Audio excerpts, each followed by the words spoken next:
malam dalam kasih Tuhan kita Yesus Kristus. Kita bertemu kembali dalam serangkaian doa 10 hari. Walaupun kita tidak bisa melakukannya secara langsung di gereja, kita akan menyembah Tuhan dimanapun Bapak Ibu berada. Mari kita siapkan hati dan pikiran kita sebelum kita merenungkan firman Tuhan. Kita akan menyembah terlebih dahulu. Mari kita naikkan pujian, Saatku Menyembahmu, Rohmu Bekerja.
Bapak Ibu yang saya kasihi di dalam Tuhan Yesus Kristus,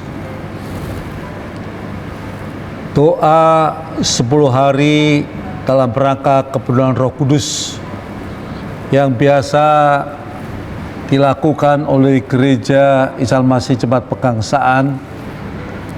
Untuk kali ini, oleh karena situasi dan kondisi yang tidak mengizinkan, maka doa kepenuhan Roh Kudus kita adakan di rumah masing-masing. Dan kami yakin bahwa Roh Kudus juga hadir di mana 2-3 orang berkumpul di dalam namanya, di situ Tuhan juga ada. Baiklah, pada saat ini saya akan mendasari akan renungan di dalam Galatia pasal 5 ayat yang ke-25 yang berbunyi demikian. Jikalau kita hidup oleh Roh, baiklah kita juga dipimpin oleh Roh. Mari kita berdoa. Ajarlah kepada kami Tuhan untuk senantiasa mengandalkan pada pimpinan daripada Roh Kudus. Karena Roh Kudus, Roh penolong yang akan senantiasa menolong akan setiap langkah-langkah hidup kami, sehingga kami tidak tersesat dan kami sebagai orang Kristen kami dapat hidup benar di hadapan Tuhan. Dalam nama Tuhan Yesus kami berdoa. Amin. Menjadi orang Kristen tidaklah cukup hanya percaya kepada Yesus Kristus. Memang pada saat kita percaya kepada Yesus Kristus sebagai Tuhan dan Juru Selamat, kita memperoleh akan keselamatan. Dan kalau kita meyakini akan pengorbanan Tuhan Yesus di atas kayu salib, di mana Dia berkorban untuk saudara dan saya, itu segala dosa dan kesalahan kita sudah ditanggung oleh Dia. Tetapi hal itu tidaklah menjamin kalau kita hidup di bawah pimpinan daripada Roh Tuhan. Kita beribadah ke gereja mungkin seminggu bisa 3 kali. Kita aktif di dalam ibadah maupun di persekutuan. Atau mungkin kita terlibat di dalam pelayanan-pelayanan, baik yang ada di gereja maupun yang ada di luar gereja. Tapi kita harus mau dipimpin oleh Roh Tuhan. Kita mau dipimpin oleh Roh Kudus. Kalau tidak, kita akan berjalan dengan mengandalkan kekuatan kita sendiri, kemampuan kita sendiri. Dan selama kita mengandalkan kekuatan diri sendiri, kita pasti menghadapi kegagalan. Kita pasti menghadapi akan kesulitan demi kesulitan. Firman Tuhan dalam Zakaria 4 ayat 6 dikatakan, bukan dengan keperkasaan dan bukan dengan kekuatan, melainkan dengan Rohku, firman Tuhan semesta alam. Penting sekali kita memberi diri untuk dipimpin oleh Roh Tuhan atau Roh Kudus. Itu artinya dengan sadar kita menundukkan diri pada kehendak dan pimpinan daripada Tuhan. Bagaimana kita tahu bahwa kita sedang dipimpin oleh Roh Kudus?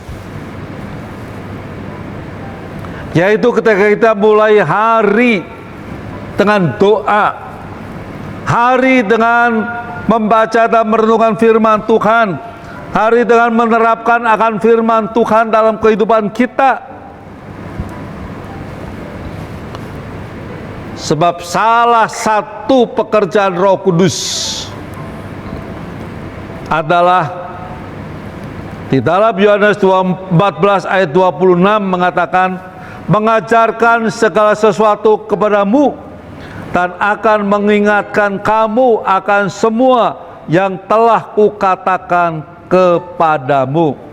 Roh Kudus mengajar, Roh Kudus mengingatkan akan apa yang sudah Tuhan katakan di dalam firman-Nya. Hidup dalam pimpinan Roh Kudus berarti kita bersedia dikoreksi, kita ditegur, kita diarahkan apabila arah kita menyimpang daripada firman Tuhan. Oleh sebab itu firman Tuhan yang kita baca setiap hari, yang kita renungkan, itu juga mengajar pada kita supaya kita tidak menyimpang ke kanan atau ke kiri. Saya yakin bahwa setiap orang pasti memiliki banyak kelemahan. Tapi ketika kita memberi diri kita dipimpin oleh Roh Kudus, maka Roh Kudus akan berkarya di dalam diri kita, dan Dia memberi kita kekuatan untuk menghadapi segala sesuatu.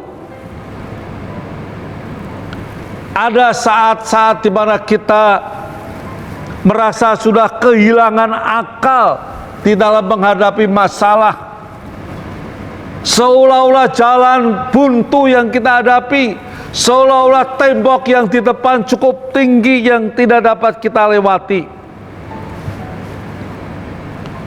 Tetapi kalau kita selalu berada dalam pimpinan Roh Kudus, maka kita akan dapat mengerti jalan mana yang harus kita tempuh, atau keputusan apa yang harus kita ambil. Karena Roh Kudus adalah penasehat ajaib yang dengan suara lembut berbicara kepada kita, dan Dia memberikan jalan keluar untuk masalah-masalah yang kita hadapi. Firman Tuhan mengatakan, cukuplah kasih karuniaku bagimu, sebab justru dalam kelemahanlah kuasaku menjadi sempurna. 2 Korintus 12 ayat yang ke-9. Semakin hidup kita dipimpin oleh Roh Kudus, semakin kita memiliki kepekaan rohani. Firman Tuhan mengatakan panca indera yang terlatih untuk membedakan yang baik daripada yang jahat. Dan itulah yang membawa kita kepada kedewasaan rohani. Kita makin dewasa, makin kuat. Kehidupan rohani kita akan makin terus mengalami pertumbuhan apabila kita sedia tunduk dalam pimpinan Roh Kudus.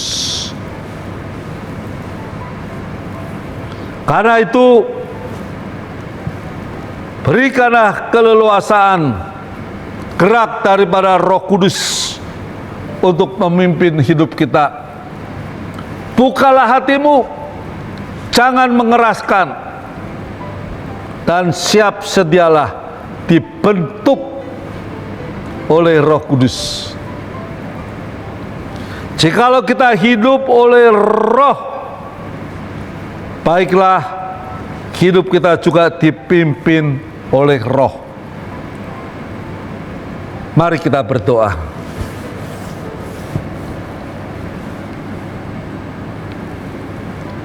Tuhan Yesus, firman-Mu mengingatkan kembali kepada kami supaya di dalam hidup yang kami hidupi ini, keselamatan yang sudah kami miliki, pelayanan yang sudah kami kerjakan, biarlah itu bukan berdasarkan akan kemampuan diri sendiri, bukan karena kekuatan diri sendiri, bukan karena kepintaran diri sendiri, tetapi biarlah kami tetap mengandalkan pada kekuatan yang daripada Roh Kudus, pimpinan yang daripada Roh Kudus, sehingga kami dapat berjalan sesuai dengan kehendak Tuhan. Dalam nama Tuhan Yesus kami berdoa. Amin. Mari Bapak Ibu, kita akan berdoa bersyafaat dalam hadirat Tuhan. Kita akan naikkan doa-doa kita. Sebelumnya mari kita akan menyembah Tuhan. Kita naikkan pujian bagaikan tanah kering.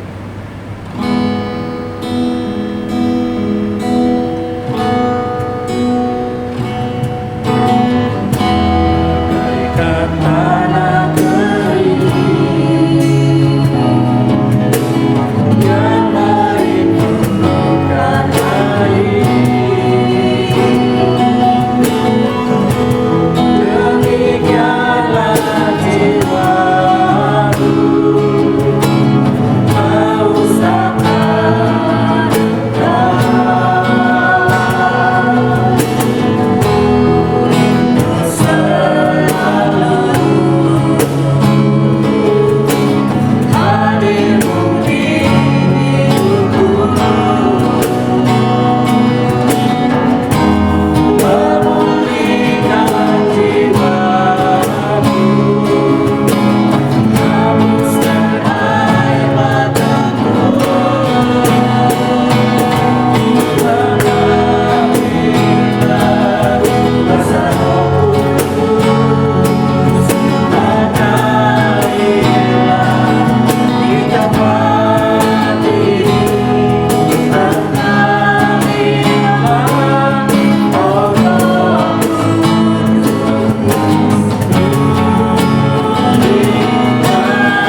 Mari Bapak Ibu kita akan bersatu dalam doa.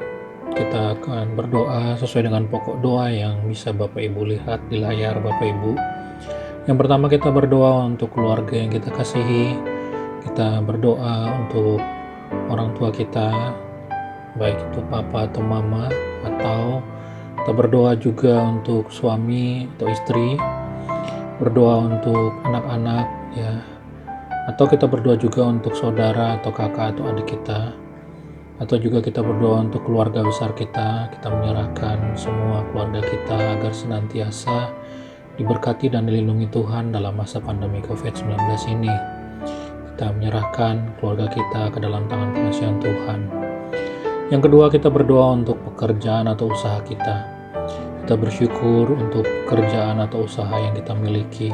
Kita berterima kasih kepada Tuhan untuk tempat atau usaha kita, tempat kerja atau usaha kita, agar Tuhan yang terus menolong dalam masa pandemi COVID-19 ini. Kita berdoa juga untuk orang-orang yang di PHK akibat pandemi COVID-19 ini, orang-orang juga yang usahanya mengalami kendala, atau mereka tidak bisa berusaha, usahanya berhenti, agar Tuhan menolong mereka juga. Yang ketiga, kita berdoa untuk studi kita ataupun anak-anak kita.